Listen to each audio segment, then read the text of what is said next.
This is my mom, Mary Ann. And this is the house where she was living when she was murdered almost 24 years ago. This is Jeremiah Manning, the man who killed her. He's now on death row. For a long time, I wished terrible things for him. At one point, I wanted to torture Jeremiah. There were things that I wanted to do that were excruciatingly painful. I wanted to hear his voice screaming like my voice screamed that night, like my family's voices screaming. I wanted him to feel just as shitty as we did, but not anymore.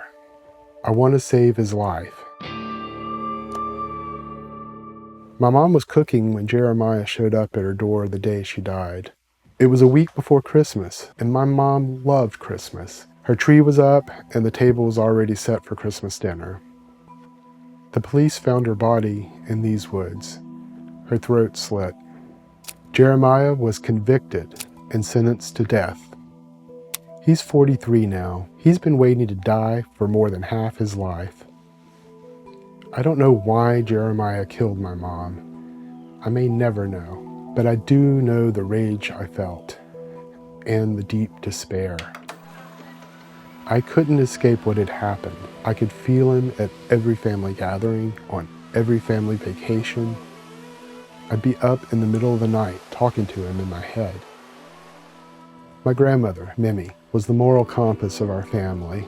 I asked her, "How did you deal with this?" And she said, "Well, I had to learn how to forgive. I realized I needed to make peace with Jeremiah." My aunt was Jeremiah's third grade teacher. He had learning disabilities and was held back in school 3 times before he dropped out.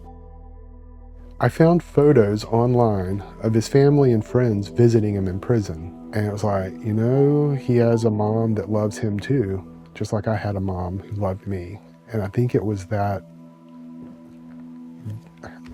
the fact that even though this terrible thing happened, that he still had a mother, and not only that, but that she loved him and that she visited him. And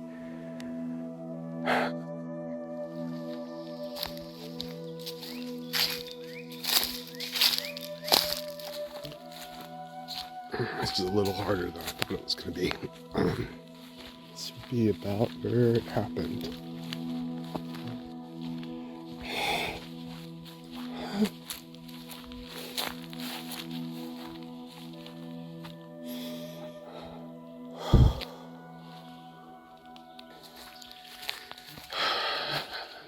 For there to be healing, there has to be mercy.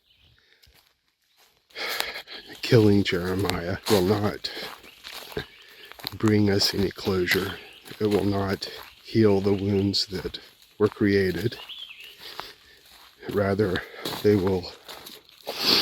that action by the state will result in more harm and more pain and more suffering. And not just for my family, but for his family, which is something that people forget about. My family and I want the state of Louisiana to commute Jeremiah's sentence to life without parole. Essentially what the state is doing is they're taking away any opportunity for repairing the damage that's been done. We're good about convicting and punishing people, but we're not so good about repairing the damage that was done. The day that she died, we had talked on the phone earlier that morning, and she always ended the call with, "I love you."